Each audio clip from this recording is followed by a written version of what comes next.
Order, everyone please rise. This time I'd like to call in Commissioner Bowles to give the invitation. Please pray with me. Thank you. Our most gracious Heavenly Father, we want to thank you for the blessings that you've bestowed upon us here recently. We know we've had some bad weather, and we didn't lose any lives. Nobody got really hurt, like Tracy just told us that, you know, Mother Nature's hard on us sometimes, but you protected us, and we appreciate that so very much. Dear Lord, forgive us whenever we fall short of your many, many wise things that we receive from your holy Bible and your holy word. Let us lead by example and be people who other people can see your light shining through us. We praise you in everything we do. In God's name, amen. Amen. Shall we join in the pledge, please? I I pledge allegiance to the flag of the United States of America and to the republic for which it stands, one nation, under God, indivisible, with liberty and justice for all. Now the Texas pledge. Honor the Texas flag. I pledge allegiance to thee, Texas, one state, under God, one and indivisible. Thank you. Take a seat, please.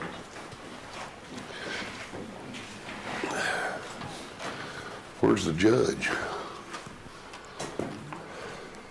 The judge? The judge. He's right there.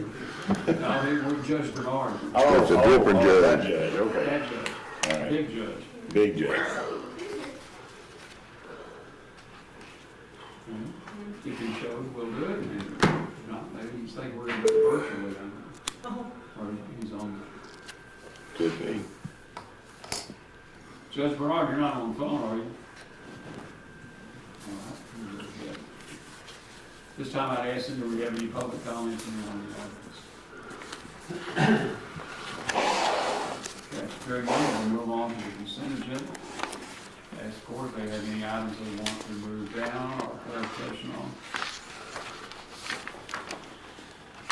Judge, I make a motion we approve. Second. Oh, looks good.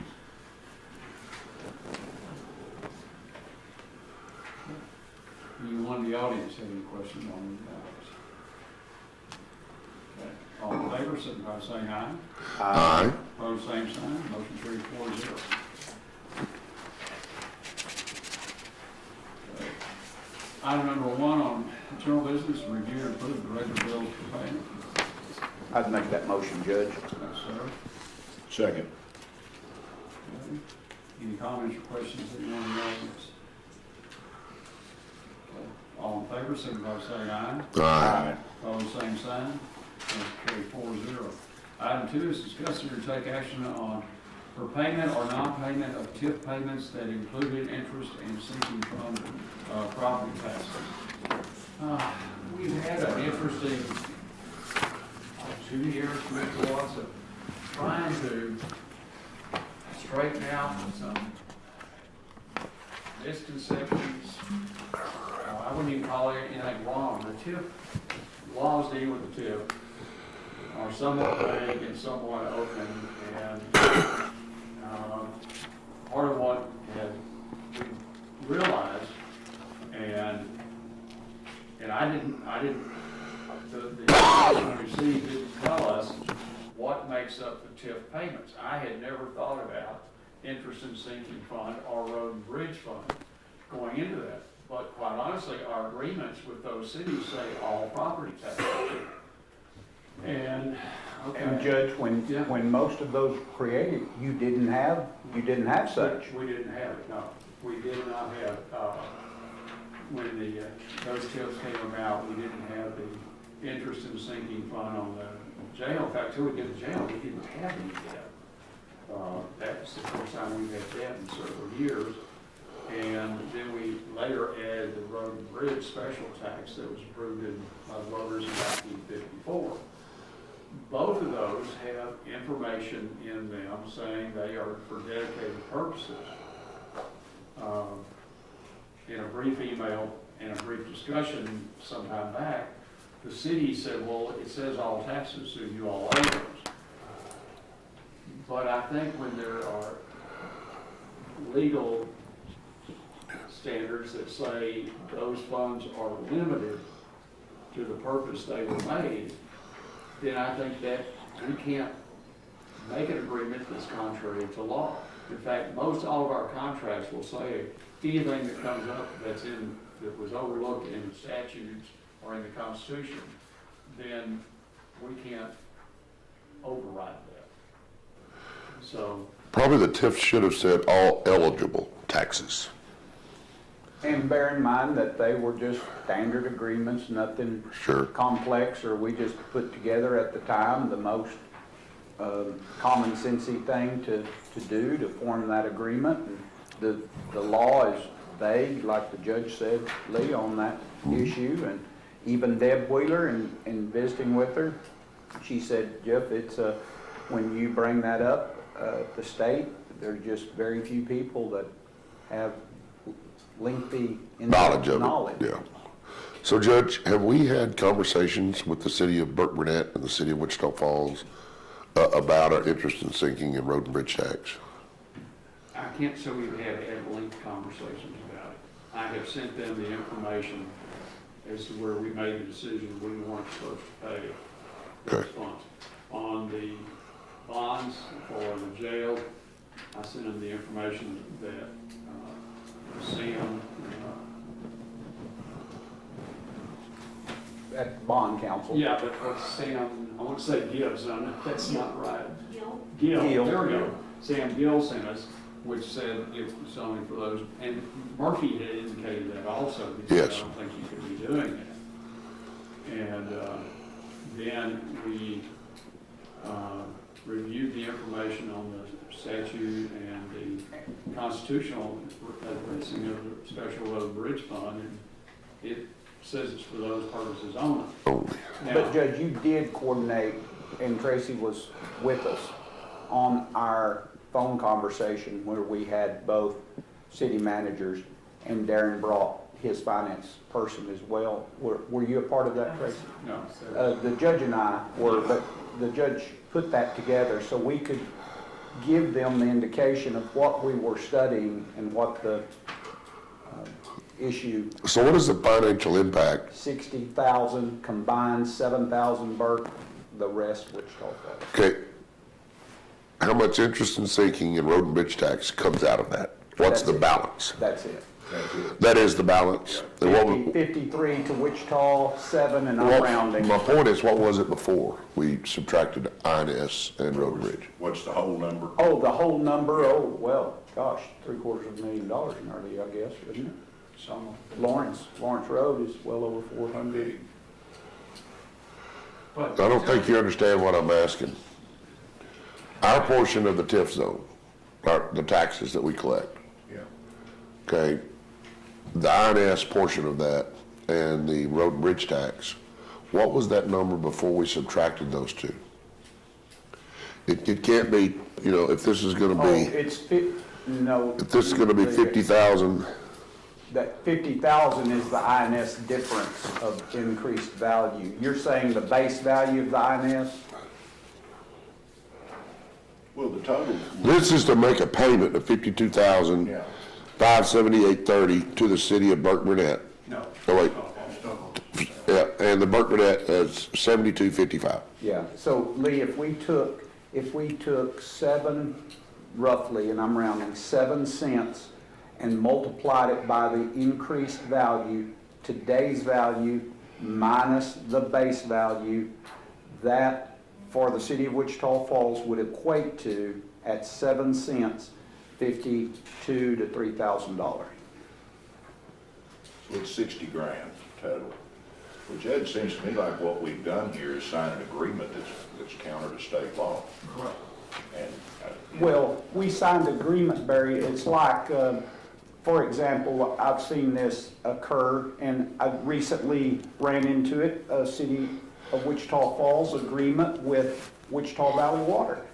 It calls for the allowance of a FEMA note, as long Wichita Valley can have the water plant that was financed through FEMA, will That ended in 1986. I was on the board when that happened, and we paid off FEMA under a program of the federal government, never went back and fixed or changed or upgraded our agreement. And the contract still says the only note you can encumber yourself with is a FEMA note. We haven't had a FEMA note in forever. We just never went back and modified the agreement. And so when these were put into place, they just didn't take into account, nor did anybody think, hey, we're doing jail bonds, we need to fix our TIF agreements. It just is. Well, and what, you know, we know that there were some other things in there that weren't clear, weren't well-defined, and just like the structure of that thing we talked about, we didn't do the best job of structuring it from a physical standpoint. We used streets, and you really needed to use whole property. Yes. In some instances, So there yes. were several things. I mean, we were operating in good faith, but when you look at it today, it's time to clean it up and make it Correct. Make it work. And another thing that occurred is mathematician Willie Wall, took him the 32 staged question and answer brochure for effective tax rate, gave that to Deb and Linda to put it into a spreadsheet to understand. We wanted to make sure that we weren't collecting, that we were not double dipping INS through that calculation. We wanted to make certain, but all in essence that we're doing is shorting ourselves that $60,000 when it comes to paying what it's collected for. So the money, in essence, put together by 7 cents of our tax rate pays our bankers or indebted proceeds that or make the payment for those proceeds. And when we hand it to someone else, we have to go into the other pocket and pull out more money to make our payment with, because the calculation is only for deriving the amount of money needed to pay our indebtedness. So it's like having, $1 and promising Barry to give that dollar, and then Lee hits me up for $1 and I've only got $1. You gave me my dollar.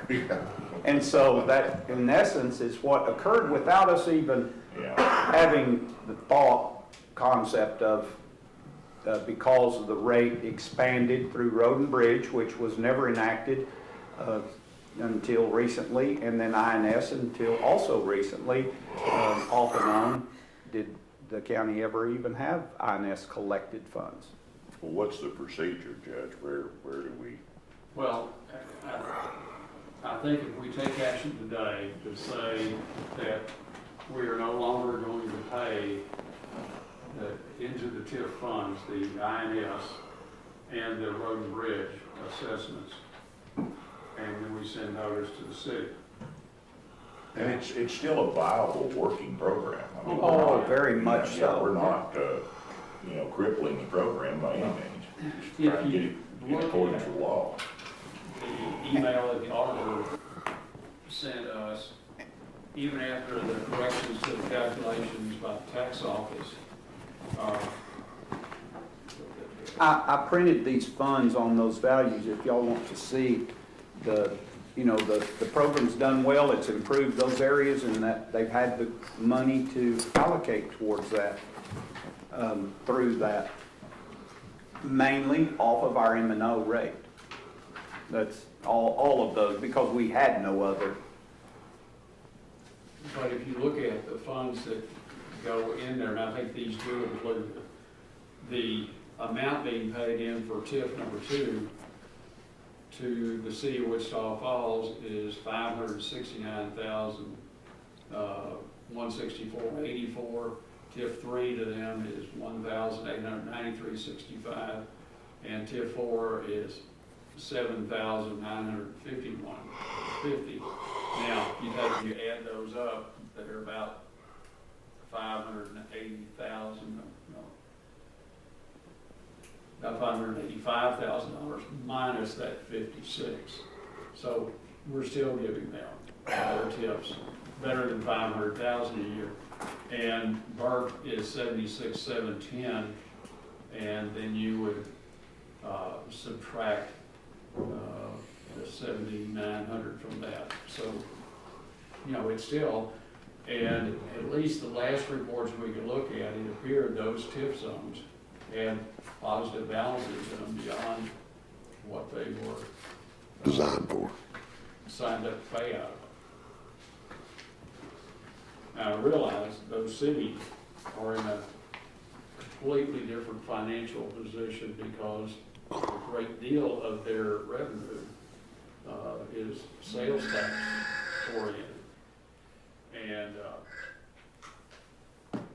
so despite the fact that if sales tax goes down, property taxes go up to make up the difference, you know, that's still gonna have, you know, tremendous impact on the taxpayers to make it up.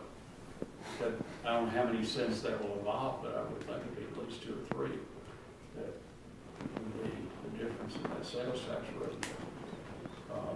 Electra reported in the paper last week that their quarterly sales tax was down $10,000, which is We don't have a TIF in Electra, do we? Just Burke and Wichita. Wichita Falls, I think it's, and we're working on that one in that area, but it's not, you know, Yeah. city, it'll be the school district that is interested in, that it's actually a zone that they're looking at. But I think the other thing I would suggest is, for some question, okay, should we go back on the money that's paid in over the years that if we're correct, it shouldn't have been paid in. Okay, we've covered that. I don't recommend we do that. No, I'm with you, Judge. It was just oversight on our part, and the cities have been benefited from it, and the zones are benefited from it, and it was just our Oversight. oversight of not really digesting it completely, or thinking that you wouldn't even normally think that such a thing would occur at those changes, but it's not that tremendous amount of money, since we never had much INS or no road and bridge. So it didn't equate to that great, and the value. It really of those come to zones light in today. the second year, basically. Do what? It really came to light about the second year into us having INS and Road and Bridge, because we just did That's that, correct. last year? Well, the INS would have been the first payment for the year But that was last year, was it not? 2018, the collections, 19, we Well, bought in okay. 18, collected in 19. I'm actually talking about 2018. I know it's 2020, but I'm thinking, Yeah. 2018. So it really is a short period of time that we've had this situation. So it's not like we've neglected this for over a long period of time. It kind of raised its head and made us ask questions pretty quick. Yeah, because there had been passed the bonds in 17, Yes. started taxing for them in 18. So this hadn't been going on all that long. Right. And then we added the 1.5 cents on the road and bridge tax, was put on the 19 roll, and then went to 4 cents on the 19 year for collection of 20. Right.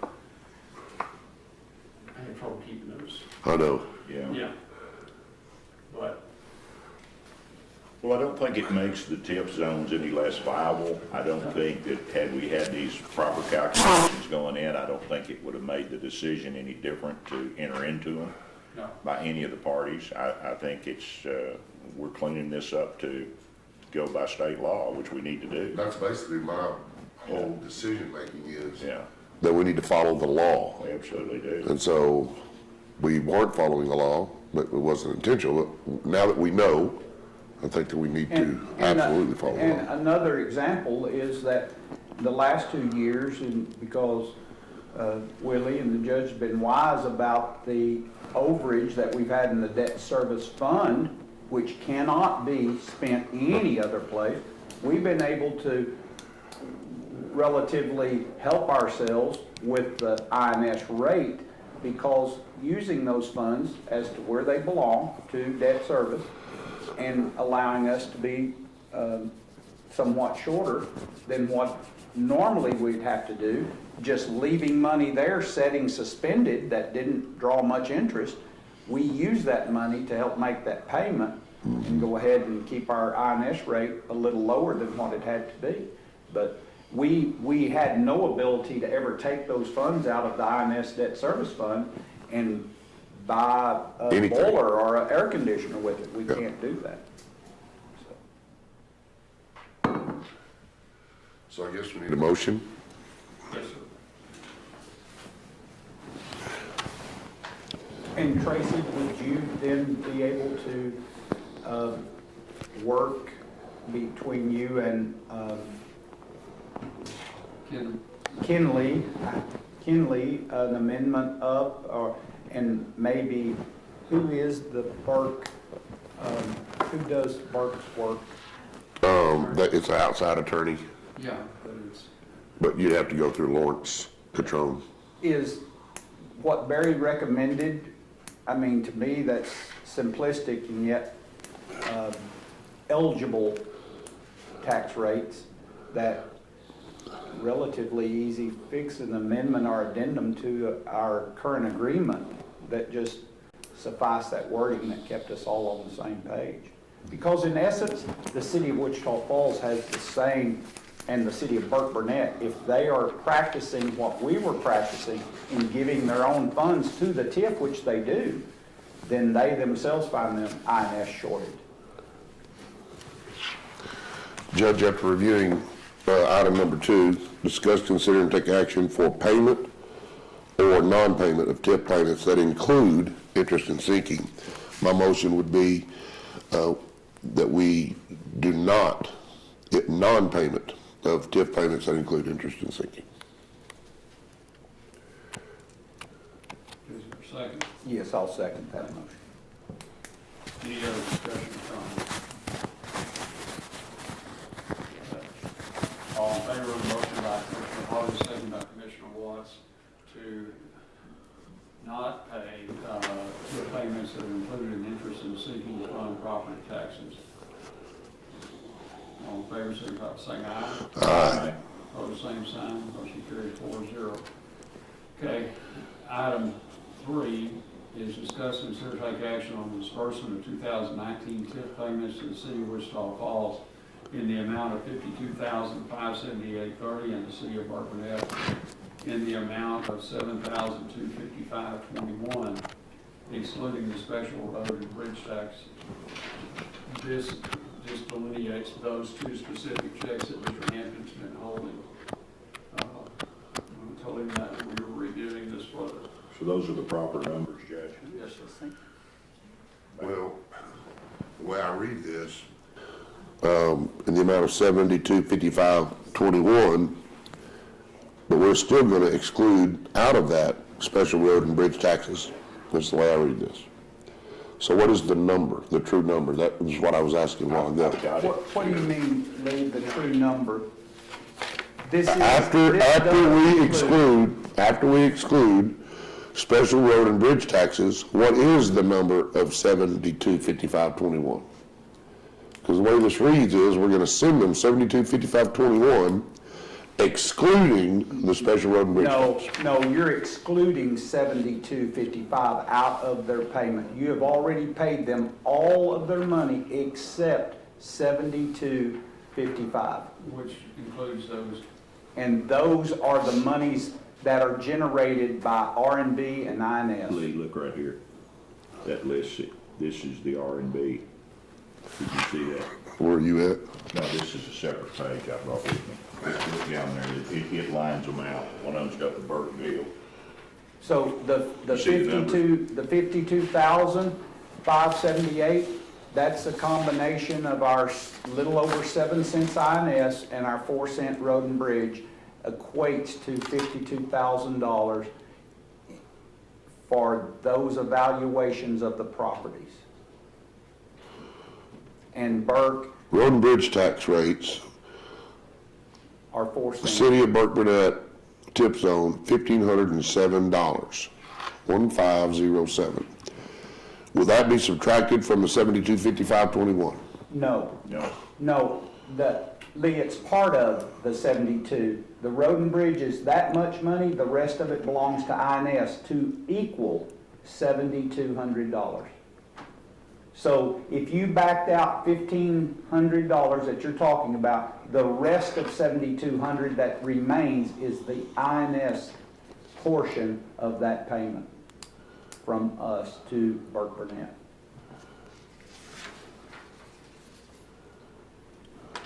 So relatively, $5,500 comes from INS funds, and $1,500 comes from Road and Bridge funds. So read item 3.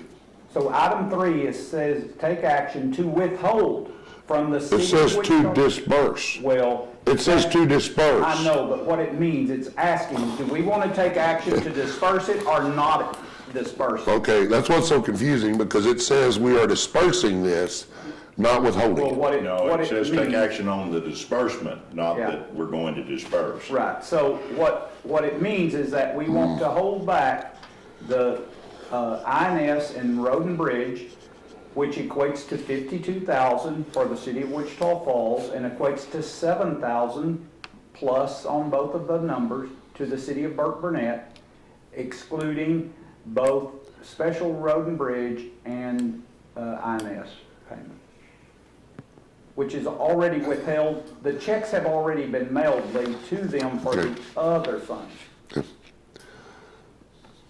Whoever wrote this should have just been a little So bit more Judge, I would clear. make that, Well, we didn't write in grand meetings. Yeah, I guess you didn't. I would Because make it's that very motion confusing.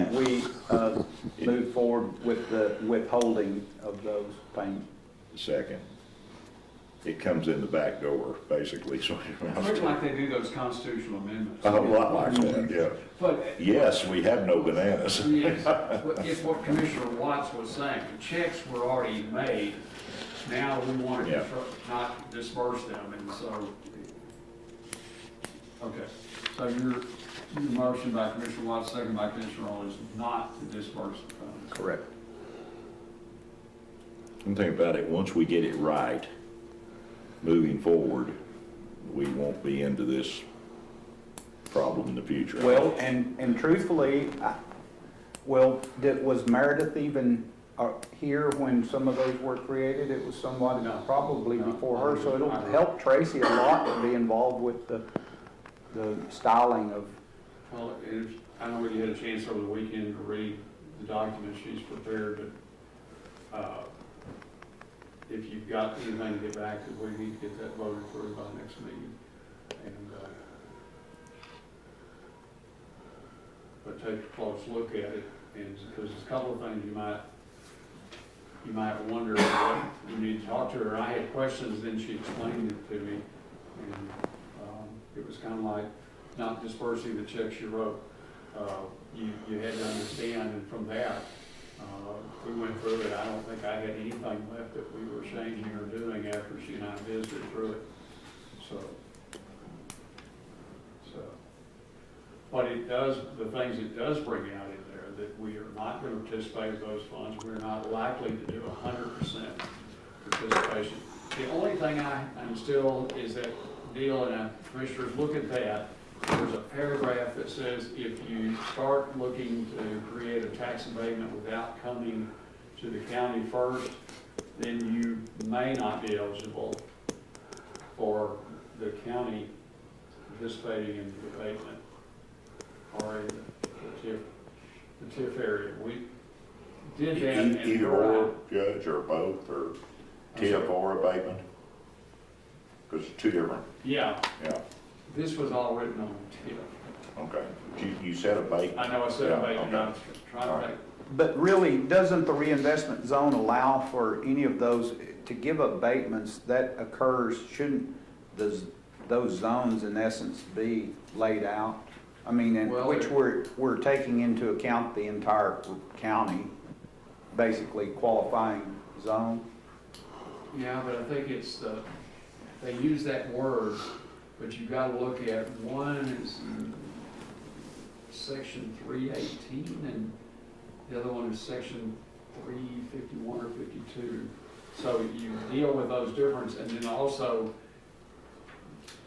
something I did realize, we don't, and Tracy, I'm not sure it's the right place, but that we would discuss payment in lieu of taxes agreements, which, gentlemen, is something we really ought to look at. Because that, revenue for that can give a flat rate to an entity seeking something. And it doesn't then figure into our tax rate, it's revenue outside of that.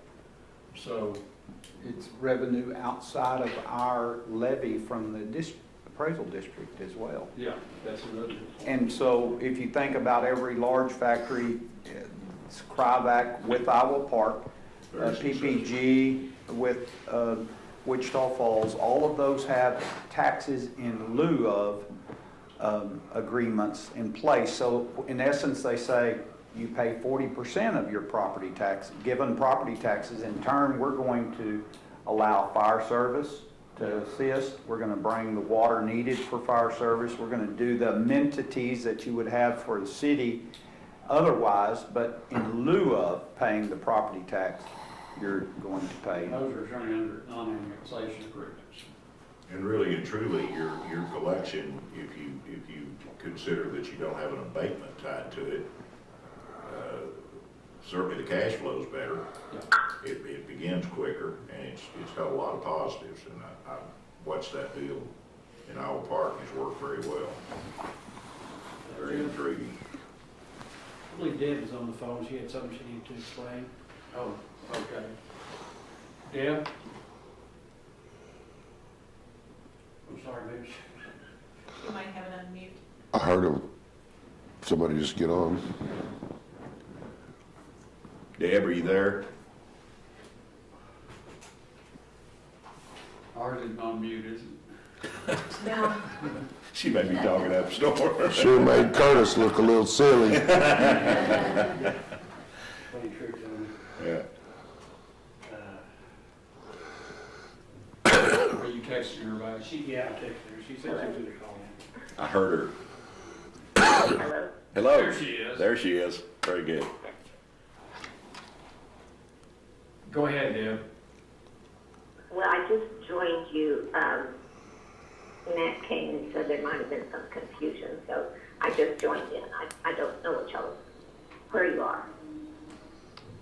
Okay, we took action on item number 2 and said that, we were not gonna make those payments, then we went to 3, and what I think Commissioner Harvey was trying to come at, that money we were not paying to City of Wichita Falls is the interest in sinking and the road and bridge amounts, and the same thing with the City of Burke. That would have been interest in sinking and road and bridge. That made up those 2 figures. Correct. Okay.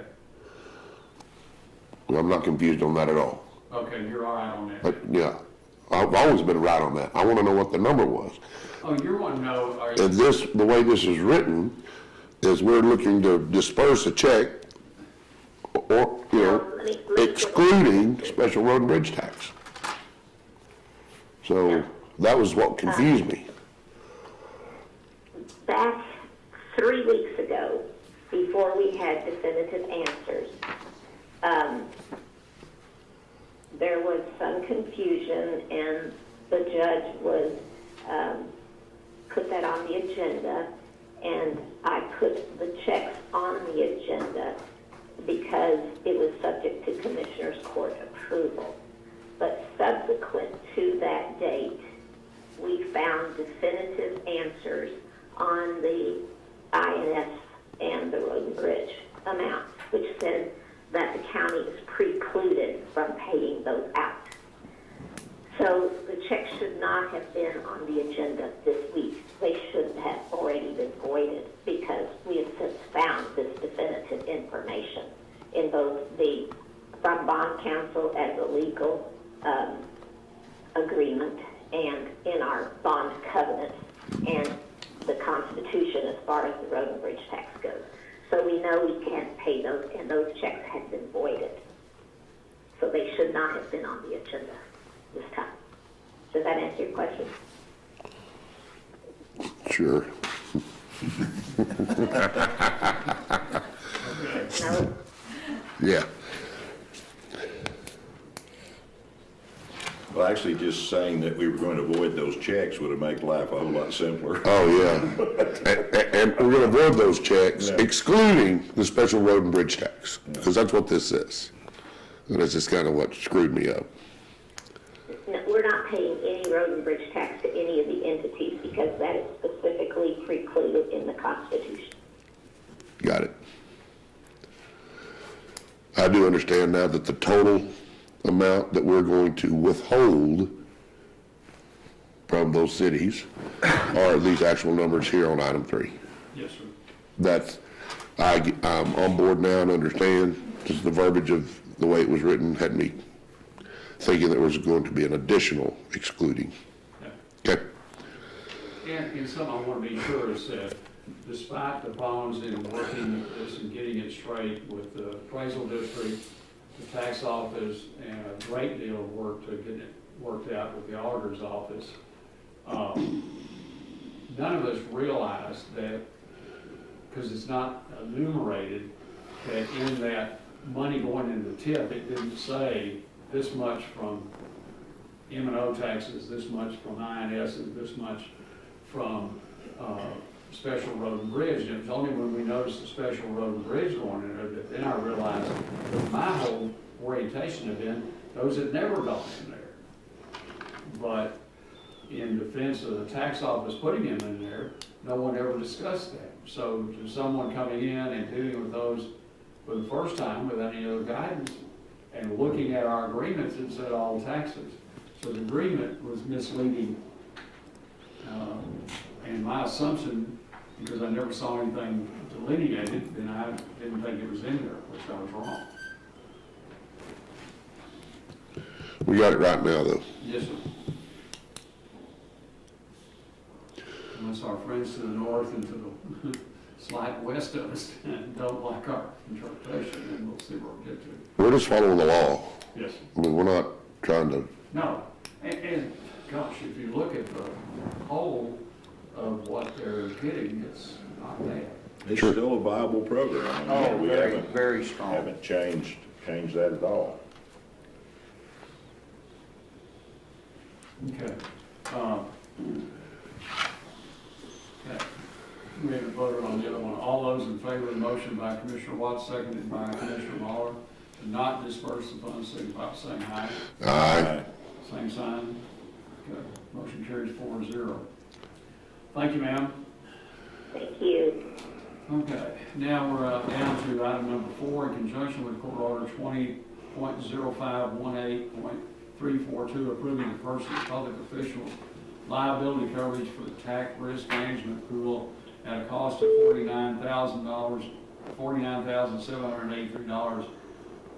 Discuss, consider, take action to add the district judge endorsement at an additional cost of $1,991 for a total amount of $51,774. This should only be accepted to replace the liability policy provided each district judge is budgeted. That's supposed to be $1,500 each, I think, isn't it? Comma in the Right. wrong place. 1,500, yeah. Sorry. And the county court of law judges will be covered by TAC and will not require the $1,500 presently provided. That'll be the same thing on the county judge liability that we approved this year. Oh, okay. County and Court of Law. Well, it says county, I'm sorry, it says county and court of law judges, so we got everybody.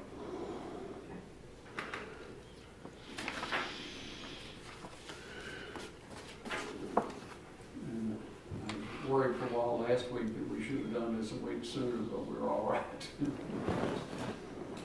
Motion to approve. Thanks, sir. I would second that motion. It's gonna save us money. Well, it'll save us some money and cost us others, but Sure. in the long run, we've been very lucky to have gone this long without having had that before. Right. Okay. Any comments or questions from the audience? All in favor, signify by saying aye. Aye. Opposed, same sign, motion carries 4-0.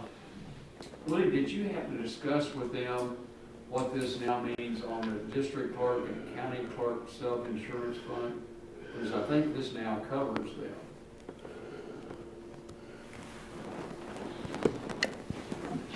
No, I didn't. Okay, Specifically. let's get back and ask that, because if it does, then Even better. certainly, It would be even better. yes. We can set that money aside and put the interest on it. Bob could invest it at a decent amount, and we could pay the insurance premium with that. So that 5%. Yeah.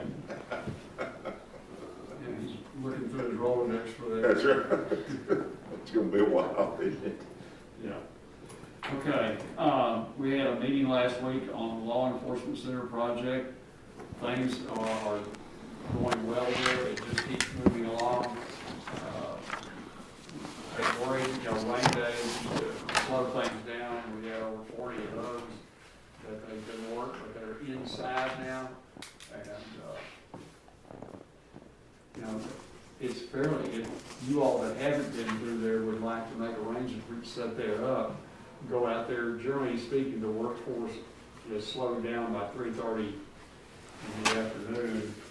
And so it's fairly easy to get through there without interfering with work. We go through there during the hours of 7:30 to 3:30, then you're kind of in the middle of when they're trying to work. So you want to do that, but it It's gives big. you an idea how It's big. it's big. Yeah. But what amazes me is John Borman walking through there, and all the walls are the same color. Well, if you didn't leave your jelly beans, it may take you a while to figure out how to get back to where you started. Yes. But he can rattle off where you are, tell you what's going on, where different fixtures and things that aren't up there are gonna go. Just incredible that he has that much recall of that facility. But anyway, that's just so far all in what way it should be. Should be a very manageable I want to go on record situation. right now and say in the future that the sheriff's department in the jail will be requesting some mode of transportation inside that facility, And whether it be golf carts or, they're on the end of their ankles, they're called feet. That's a part of our physical fitness program. they're gonna need a tram like they have at Six Flags to get people moved around in there and prisoners. They don't have one in Collin County, it's just, it's longer. Man, that's a big place. No, the accident rate from those, yeah, No, I'm just saying that's gonna be requested. I'm not saying that we're gonna give it to them, but I'm just telling you. I looked at Judge when we got the end of that tour and I said, you got a golf cart anywhere? He said, no, you're hoofing it back. I'm like, holy I smoke. felt like that when we toured the Collin County facility several times, I was Man. thinking, oh, we gotta go all the way back to the front. Yeah. Yeah.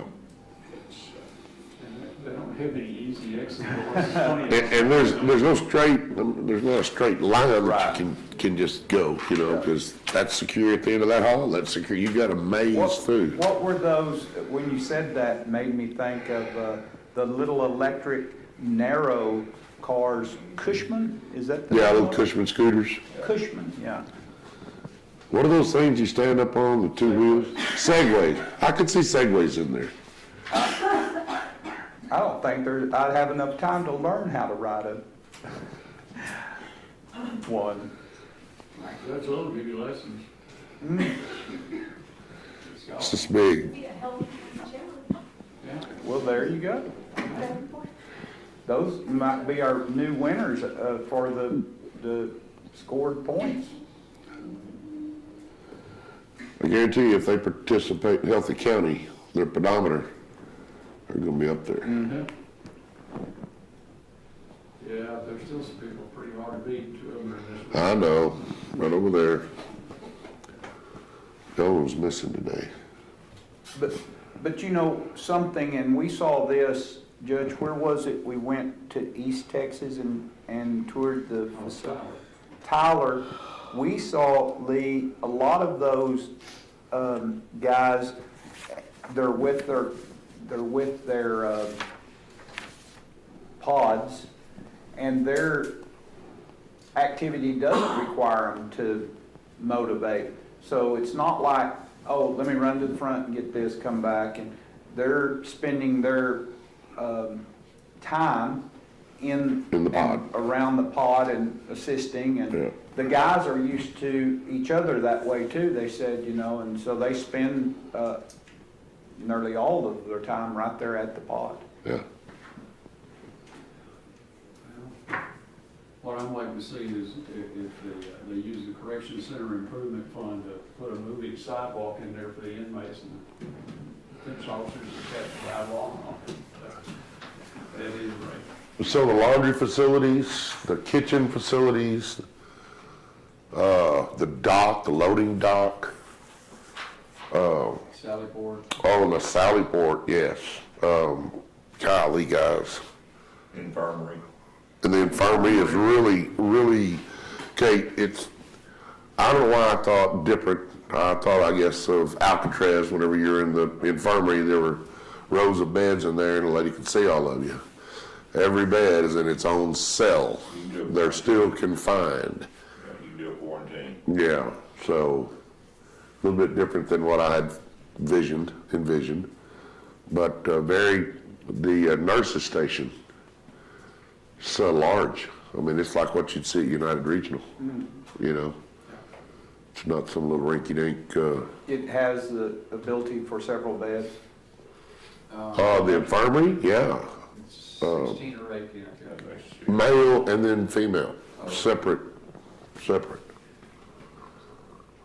Yeah, absolutely.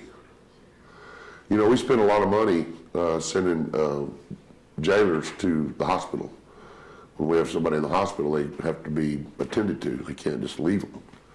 So I believe that will go away. I believe they'll be tended to right there on the premises. Chief Show had estimated early on that, 75–80% of what we're now having to send out will be Would stay in. there. So, I mean, it's gonna vary, of course, but Right. still, that's a tremendous help on our labor. I mean, well, those cells are gonna be like a small hospital room. You know, Hospital beds and all the medical stuff. I mean, it's a big step from where we're at now. just a much more manageable. Should bring some efficiencies that we haven't seen. One of the things that I noticed that, and I asked John what the primary reason for it was, they're insulating the interior walls Shut down pods. so that the place will be quiet. Quiet. You know, if you go into our jail, oh my word, you can't hear yourself think. I mean, everybody's talking and Air handling. it's loud. It's just loud. And it won't be out there. It'll be quiet. Which I think does change the old atmosphere. Well, that's what they have found and know is I think the other thing with the electronics, they're gonna be offering on those little hardened tablets for the things that they can do, work on their GED. There's all kinds of self-improvement courses gonna be offered through those, and then there are some entertainment things, they'll be able to access some movies and things like that. They have to pay for them, but Right. they can order the items they want from the commissary off of those, and so it's You know, a good thing. Commissioner, to your point, that quietness, instills a calmer atmosphere. That's what I'm getting at, just calm. It's a calmer environment. Okay, anyone in the audience, sign public officials, anyone have anything to bring up, share? Judge, I did talk to Home Depot today, because we have early voting starting in about a month.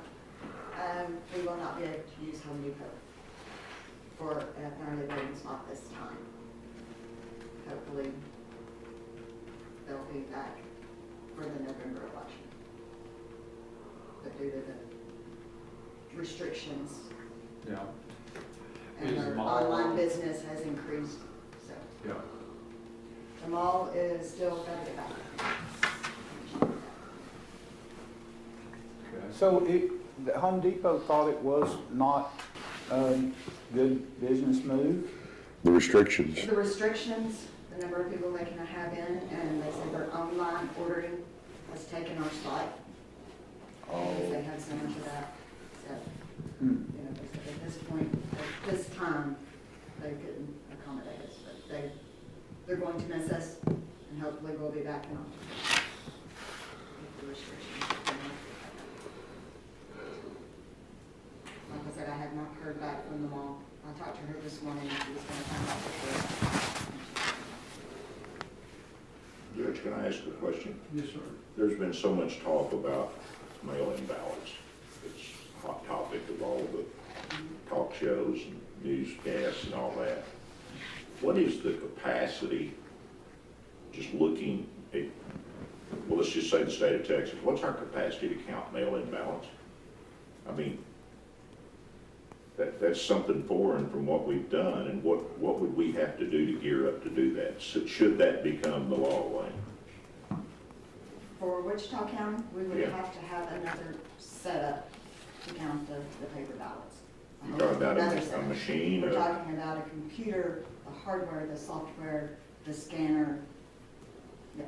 60. We're looking at over $60,000, I believe. would you do it the same way where you have to match the signatures and? Yes, In other words, it's a very time consuming. yes. Very What would you time-consuming. estimate the time of counting the ballots that we normally see in Wichita County if we went to that program? Well, of course, you wouldn't have an election day, so you would, I mean, you'd still, I'm sure, have to have the totals that evening sometime. You're looking at probably having to start a week early. Having So everybody, would and you would have count typically- early voting prior Or to you election wouldn't day? really have early voting. if You don't have election day. If That's true, everything's I met, you thought of wouldn't that. have early voting. Oh, so yeah, that would cut out the early voting. Yes, so we would start probably that 2-week period because it takes time to get people here. We would have to have the room, we would have them start looking at it and opening them.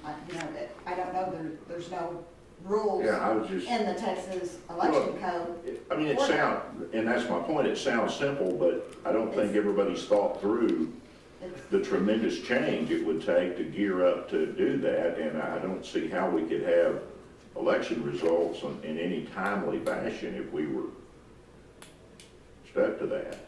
Because a lot of them probably wouldn't arrive till election day.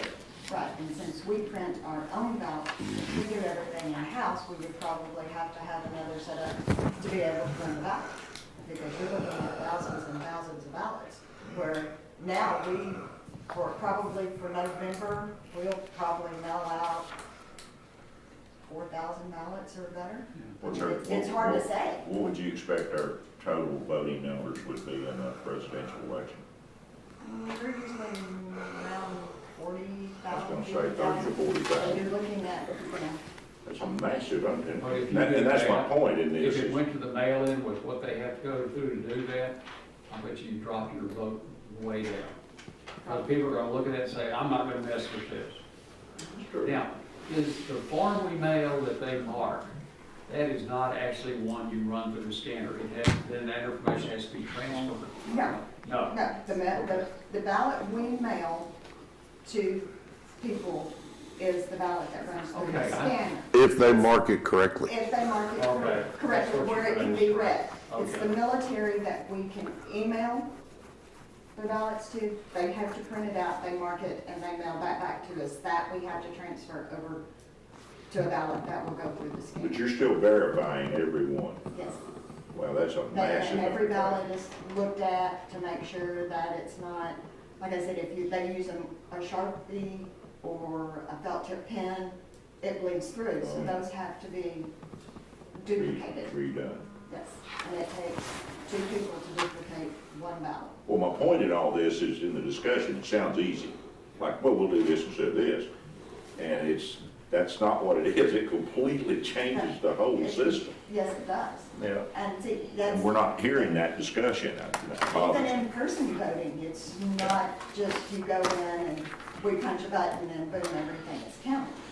It takes us election day, we start that morning, and depending on how many mail ballots we have, how many that we have to recount, and see, in November, you've got to remember, there's no straight party voting. So you That's can't go true. in and Everything color Yeah. one thing or punch one button. So it's, like I said, as of right now, the state has not issued, Maybe straight party voting, you're gonna have to mark them all. Yeah. What's that gonna do to us? Okay, that's gonna be more machine time, person standing there. You know, we're gonna have to look probably the number of machines, try and put out more than we normally have. some locations, yes. My daughter-in-law was in line in Houston for 4 hours For the primary? for the primary. And, one guy said, did you ever not hear of early voting? Well, this is the time to really promote that, especially with the spacing that we're gonna need and all that. That's, wow. But the trouble is, people that are spouting this probably have never worked a poll or worked in an election office to know what mechanically they're talking about. I mean, like I said, elections is not something that you just go in and punch a button and it's done. I mean, it takes the time to program, if it's a county that programs themselves, which we are. You know, you then have to have somebody proof that, and then we proof it again, and then you proof it again. And, you know, then you have to have somebody that can go in that can speak well and do the audio. And then you have to have the Spanish done. And right now, I don't have anybody yet have military ballots out on Saturday. I need to find somebody to do the Spanish part of our ballot. And, you know, it's not an easy process. It's not that. You don't just go in and hit a button and get the results. You gotta know something besides Uno Cerveza for. Yeah. Lori, Okay. on those, I mean, do you have sources? Well, I did. She unfortunately left the county. I do have 2 others, Well, but right now they're out because we're still, you know, I'm still running Park Staff, and I have to have it done. you know, Susan Tigert, Paul Tigret's wife here in Wichita Falls, she was longtime Spanish teacher at Iowa Park, as well as Carol Vinhouse, there in Iowa Park. Don knows both of those. Susan came after Don and I, but we both had Carol Vinhouse, and she's still there, and they're very fluent and very knowledgeable. Carol is our choir director of church. Yes. So, just so you will know, for your own information, that Commissioner Watts is also very fluent in Spanish. Yeah, but kind of. Yes, he is. Fluent in is not likely to be spoken at all. You get outside of how to shear a sheep or something, you get Well, you ought to hear him talk when he's speaking Spanish, it's like, Well, and the other thing is, you know, we take our translations from the state, and those who really speak Spanish will go, well, this isn't, you know, Right, you've used the wrong word here, but we can't change it because it comes from the state. right. And that, because the lady that did it for me, she would go, but this isn't right, I'm like, but it's what we have to say. Right. They can't go in and change it. And so it's, you know, and everybody says, well, use Google Translate. Sometimes it doesn't translate right. So, the judge is correct. The people that are having discussion have never run an election in their lives. So that's the problem. Just like the people that are making up the go back to work rules don't own a business and, you know, and anyway, never missed a paycheck, but that's another deal. But anyway, it's a much bigger deal than what's being discussed. That's my point. Yes, there's all kinds of laws, and I get something from the state every day on changes. And this year, unfortunately, because of the pandemic, we're not having our training where we're all together, we're doing it virtual. So, And it would seem that if we were going to make that major change in the system, it would have to be done pretty quickly because fall is 60, 70 days away. So I mean, we gotta get the runoff. yeah, oh, well, I know we gotta get that, but still, I mean, if you're gonna do something major like that in November, time is of the essence to get geared up, ready to go, trained, and can't do it Lori, a week out. could you speak on right fast? I know y'all may have started working towards your deposit last week. How has that gone? Annette and Justin, I believe is his name, was working on it. There was a couple of deposits that they have to fix. And then I believe he was gonna work on our reports. You know, he said we're gonna take the reports that are printed and we're gonna add them together. That way we're not writing so many checks. We'll add them together and do the checks like we've always done. And Annette feels pretty, Yeah, I think she Okay has about a it? few more questions. So, like I said though, right now, since we're still doing the staffing the way I've been doing it until Monday, she's off today and tomorrow. And then when she comes in, I'm sure she'll finish up. We should be, hopefully, in the next week or making so. progress. Good. Yes, I believe they had a very good conversation the other day.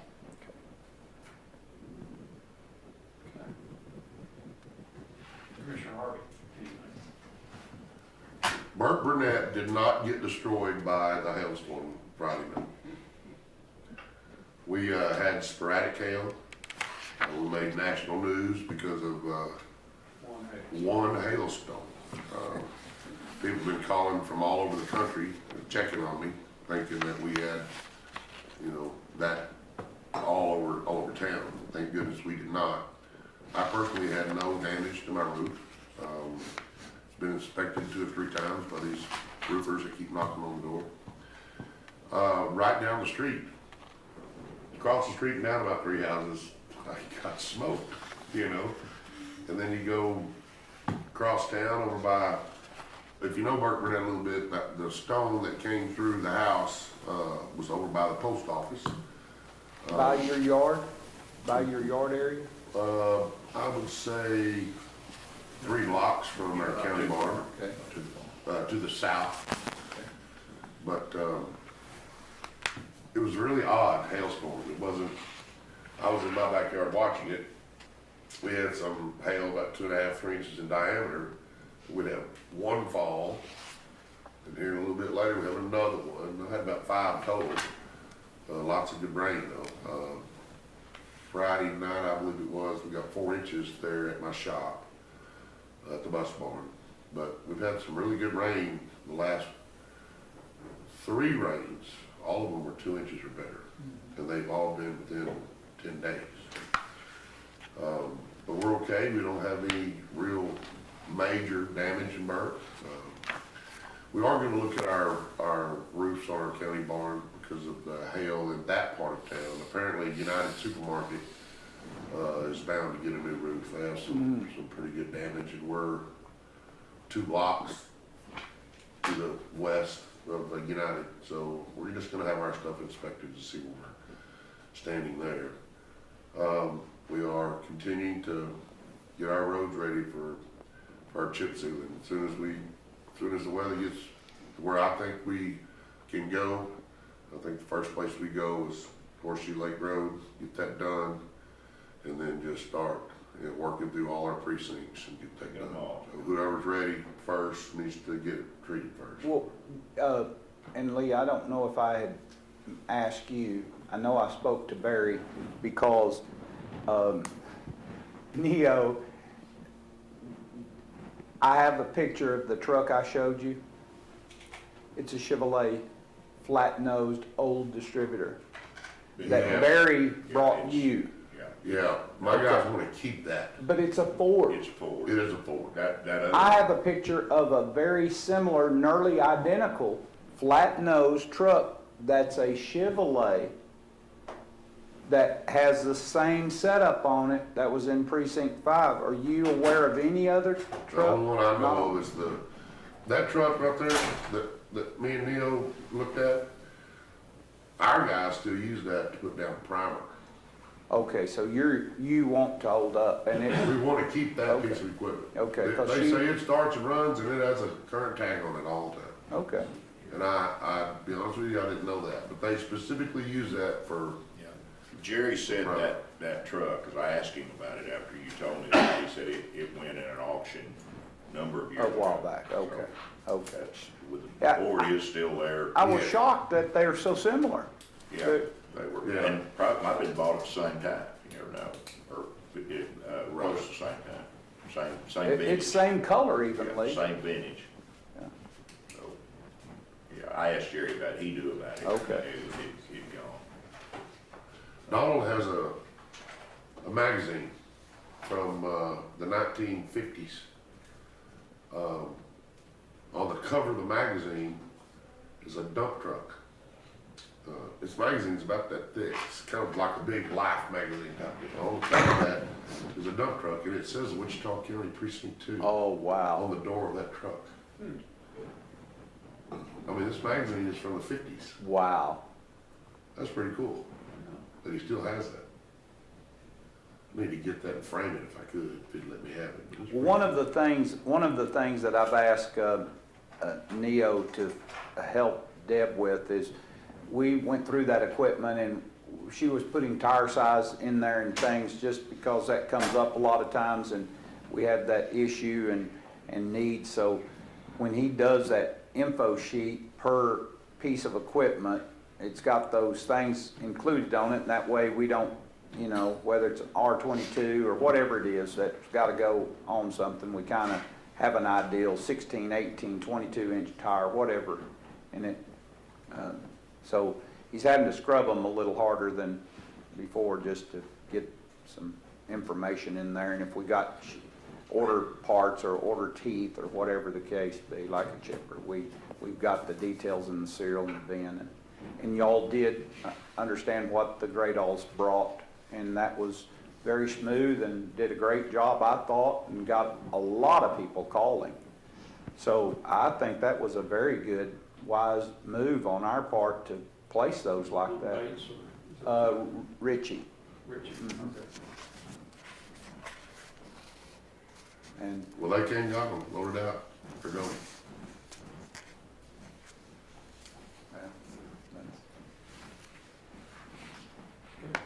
Commissioner Muller? Just pretty much echo what we've been talking about, continuing with the road work. We had, I know Jeff had a good bit of flood damage up there. Jack was working on, in fact, yesterday and Sunday, matter of fact, and got the excavator, dug some culverts out that were washed out. So it's ongoing. We're gonna try to get the chip sand going. Good news is we did get approved on our application for our grant money. So we'll continue to update that list, which has to be done, whatever, 30 days to answer your. That didn't even take a week, we got approved. We that's had good. a good, she put together a really good application. informative sheet. Very thorough, and it was very well done, and that's what it takes, that's what people are looking for, so we're excited about that, so let's utilize that, and manage it, make it work for us, so it's Now- out there. I noticed yesterday, Barry, or not yesterday, Sunday, so I'm on some open county roads that are cattle guarded. They've over time been fenced, and the pavement on those were put in with pea gravel. And the first thing that caught my eye when I got out of the pickup was how big the chip was in the rock of the pavement. And then I began to look and I realized, And remember, we spoke to a guy from South Texas that gave us maybe some pricing on chip sealing or what he charged to move a crew, and he was used to using that pea gravel too. Is it just more prevalent in that area? Why would you choose it over what we choose? Well, because they probably don't have a source of the A chip like we do? chip like we do. That, you gotta remember, we're not going very far to get them either side. They're not all over Texas. It's not the same. You get into different formations and they grind up different. And there's also man-made rock that we use. In fact, we used some of it one time, and it's different from what that other stuff is. There's no fines. The thing about all that is of course 5/8 gives you more of a bridge. It bridges the load better for heavy loads, but when you get into high traffic areas, you always want the 3/8 on top to make smoother surface. It's just more desirable, and you can tell the difference driving down it. And depending on what tires you got, you can really tell, but, yeah, there is a difference, but anyway. Other than that, Judge, just, once again, as we begin to roll things back toward normal, whatever that is now, and get things opened up and going again, these road crews have never missed a beat. I mean, they've just worked right on through and done a great job. There's been a lot of work done in the last, month and a half or so, a lot of work, so. And another good thing is I love seeing pictures of the lakes going over the spillway in early or in late spring, because summer's coming, and that's always a good thing for this area, and we've got that going on right now, so. Need to get the weather moved out, got a wheat crop to harvest, a cotton crop to plant, And- guys need a shot at that. And Barry, what are you hearing about the harvest crews coming? Well, they're gonna be thin because they can't get help until, They open the orders. mid-July. The help from Europe, the help from South Africa, can't get them in here because of the delays. So they're gonna be at least, early to mid-July, well, most of them are gonna be here, so they're gonna be short. So, packing plants are running again, gradually picking up speed. That's good news. That'll keep the food chain moving, so, maybe we're gradually beginning to build some momentum and come out of this thing. I sure hope so. I talked to a man that his brother lives in Dumas, Texas this morning. He said that the packing plant up there is probably fixing to be closed down If I'm so. In Dumas? in Dumas, which is one of the largest packing plants around. Very big. Well, in Texas, but. Yeah, but the deal is that they've got 300 workers in there, and they've got 100 cases of coronavirus. One of the hardest hit Yeah, areas of any. and Was it ski They're- traffic coming out of Colorado? How were it's a they? packing house, Jeff. Yeah. No, but And it's all got- where did it come from though? Was Dumas hit by, Do you know what Dumas and Moore County is famous for? They speak 37 different languages in their school system. but I mean, those people aren't leaving every day, Lee, and going They- back to their they- native country. Coming from all over, and they've had a really hard time in Moore County with the virus. Well, But once Aaron it gets Alejandro worse, yeah. reported to me that ski traffic out of Colorado had brought it into Dumas and it was an issue and then it began to Ski spread. resorts weren't open. No, this was back early, that when it continued to feed out of Colorado into Dumas because people were stopping. And, Yeah, and But once they're you, having lots of and trouble once with you it. introduce it in that plant, it's. Oh, yeah, it's- they're that's a working terrible They environment. can't really social distance. I mean, They the can't way- do it. Well, they work shoulder to shoulder on that line, Yeah, yeah, they've been and- in those plants. He It's- said, Lee, it's a real concern up there. I mean, It's- they don't know if they're sending the virus out on the meat. I mean, they don't know. No. You know, they just, I'm just saying, that's what they're, 'cause they're and good. is this a beef plant? packing plant, yeah, where they slaughter cows and package cows and send them all over. That's why we're paying $160 for brisket at Sam's. Well, I mean, is it steers or is it killer cows or, I mean, aren't there I'm not specifics? actually up There- there, so I don't know. I'm sure they kill a They little bit of do everything. both, but it's. They blend it. At Dumas, it's gonna be fat cattle coming out of feedlots. I mean, that's. Yeah, I think you're right. But I'm sure I don't know all the. But that's kind of like the same problem that Braden was telling us about, that those steers, if they sit there long enough and then they The start, problem is those plants were designed to handle 1,100 pound cattle. And because of the slowdown in the processing, those cattle continue to get big. They're running 1,500 pound cattle through there, and the plants weren't built to take it. So they're having all kinds of mechanical problems. Don't fit the box, they don't grade as well, they don't cut out the same. It just creates tremendous, and the grade goes down. Right. So it's just been a really terrible deal for the whole industry. But the good news is they're beginning to work through it. We've still got cattle on pasture in North Texas and Southern Oklahoma that would have been long gone.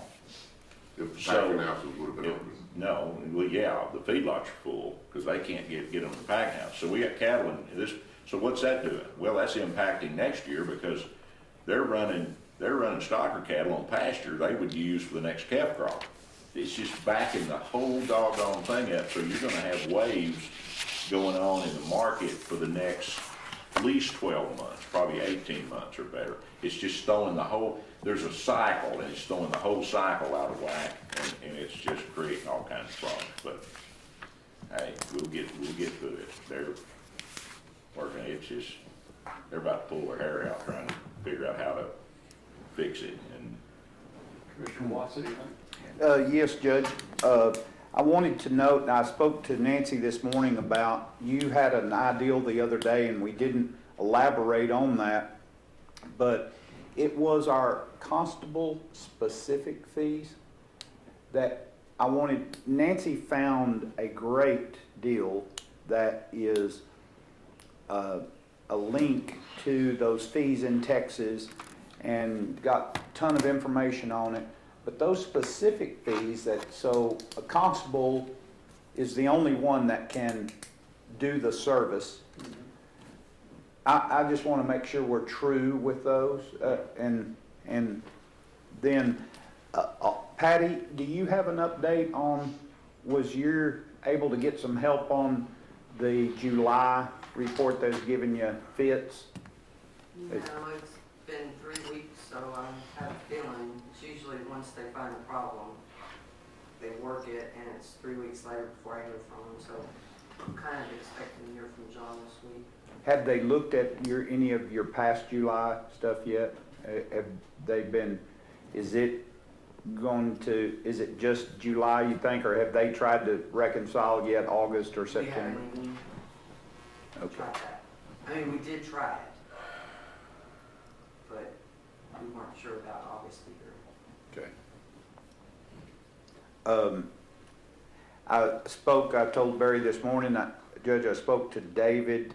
They've made a little, well, I should say they have more information concerning their pay issue that's been quite the dilemma here. killing horses. Killing horses. So David had found a little more out through the labs that were doing some work, and I know their phone's blowing up, and it's not just in Wichita County. It's in North Texas and Southern Oklahoma that's experiencing this trouble, and I think it's paramount that we get to the bottom of what is a very viable lag crop in our county, especially coastal Bermuda hay is very prevalent, and we just don't have a solid understanding. On the wheat cutting, Barry, I noticed that they had shut down because there was a hailstorm south of San Angelo, and they did receive some rain, but they were well underway in cutting wheat when we were down there over the weekend, and they were making great strides in moving forward. They were just about to get going here when the rain set in and everything got parked. And Barry, I noticed a lot of good, strong corn coming down there, and then Here. also here too, huh? And then also, Yeah, that Also- patch right up there by where your construction project is now about this tall and looks like Iowa. well, Good. also there were quite a few sunflowers. Is that a Yeah. viable thing? Is that specific to? Oilseed crop, yeah. Okay. And then on our deal, and Barry, you'd mentioned earlier, and I appreciate Jack and his tremendous willingness to stay on top of. And Matthew McAllister called me early Sunday morning and reporting that they were concerned about a culvert over there. Jack went straight in, but they monitored the county line project. We're just at a vulnerable state, you know, to where we've got laid out our groundwork and we don't want to lose any time or Need to get it material covered up, on that yeah. job and get it sodded in and or seeded in so it can start holding. But they've got that water turned out where it's going well, and so we're making good progress there, and hopefully we'll be able to get this wrapped up. If the weather doesn't get too wild this week, we'll have been able to make some more progress. So that's about where we're at, and looking forward to getting in that chip sealing here quickly. Juvenile board meets this afternoon at 4 o'clock. We'll go over the budgets for the juvenile center operation and get those in. If any of you want to sit in on, we're going to get a mental health update out from the jail. What we have done, that'll be at 3 o'clock today. Part of the people will be here, some will be by Zoom meeting and do that. Made 2 Veterans Day activities yesterday. Nice thing about the rain, it made it a lot easier to put all those flags in the ground. But you know how people invent stuff, you know. I got out to Cristview at about 7, and there were these pieces of rebar laying there with a piece of angle iron about this long, welded about 4 inches up on. A step. Well, what it was, you hold that, you put it down where you're gonna put the little flag, you step on that, you shove it around, you pull it back out, you stick the flag in there. Just as slick as could be. But I did find a few of those from years ago. We had the inmate work crew out there, and we had a bunch of drills. They drill in and then they shove a piece of PVC in there.